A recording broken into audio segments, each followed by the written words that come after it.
హైడ్రా పేరిట హైడ్రామాలు కాదు. హైదరాబాద్ను బాగు చేసే ఆలోచన చేయండి. హైదరాబాద్ కోసం, హైదరాబాద్ బాగు కోసం మీ ప్రభుత్వం ఇచ్చిన మేనిఫెస్టోలోని ప్రతి అంశాన్ని వదిలిపెట్టకుండా మేమందరం కూడా పట్టుబడతాం. తప్పకుండా ప్రజల నుంచి ఆ చైతన్యాన్ని కూడా తిరిగి తీసుకొస్తాం. ఎందుకంటే మా బాధ్యత. హైదరాబాద్లో ప్రజలు మాకు ఓటేసి గెలిపించినారు. వాళ్ళకు అండగా నిలబడాల్సిన బాధ్యత మా మీద ఉంది. ఇప్పుడే మేమందరం కూడా కాసేపు కూర్చున్నాం, మాట్లాడుకున్నాం. నిజంగా కూడా హృదయ విదారకంగా అనిపిస్తున్నది కొన్ని దృశ్యాలు.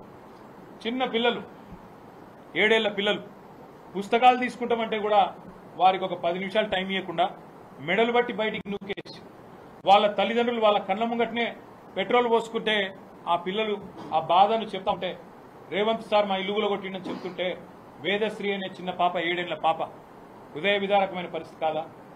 కస్తూరిబాయి అనే ఒక మహిళ ఫుట్పాత్ మీద చెప్పుల దుకాణం నడుపుకుంటుంది, దళిత అమ్మాయి అనుకుంటా. ఆమె చెప్పుల దుకాణాన్ని తీసి బుల్డోజర్ పెట్టి అవతల ఎత్తి పారేస్తుంటే నేను అడుగుతా ఉన్నా ముఖ్యమంత్రిని, మానవత్వం ఉన్న సర్కార్ చేయాల్సిన పనేనా ఇది? ఒకవేళ ఒక ప్రెగ్నెంట్ అమ్మాయి నల్ల చెరువులో ఏమడిగింది ఆ అమ్మాయిది కూడా వీడియో వచ్చింది. ఏమడిగింది? సామాన్ తీసుకుంటాను, ప్రెగ్నెంట్ నేను, కొంత సమయం ఇవ్వండి అని అడిగింది. దానికి కూడా నిర్దాక్షిణ్యంగా ఆ అమ్మాయిని బయట నూకేసి కట్టేసి పోలీసులతోని గోడగట్టి అమానవీయంగా.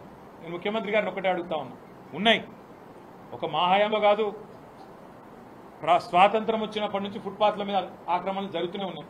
ఎవరుంటారండి ఫుట్పాత్ల మీద? ఫుట్పాత్ల మీద ఓ బజ్జీల బండో, ఓ ఇడ్లీ బండో, ఒక చెప్పుల దుకాణమో, టేలానో నడుపుకుంటోళ్ళు ఎవరు? ఏ దిక్కు లేకపోతే సొంతంగా తమ కాలం మీద తాము నిలబడి నెలకొక 10,000 సంపాదించుకుంటోళ్ళు ఉంటారు.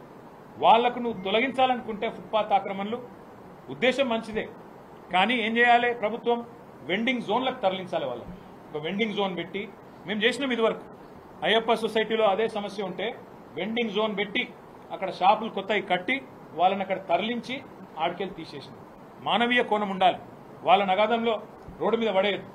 బలిసిన వాళ్ళ కంటే ఇబ్బంది కాదు, కానీ ఇట్లా పేదవాళ్ళకి ఎవరు దిక్కు ఆలోచించాలని కోరుతా ఉన్నా. వెండింగ్ జోన్లు నిర్మాణం చేయండి.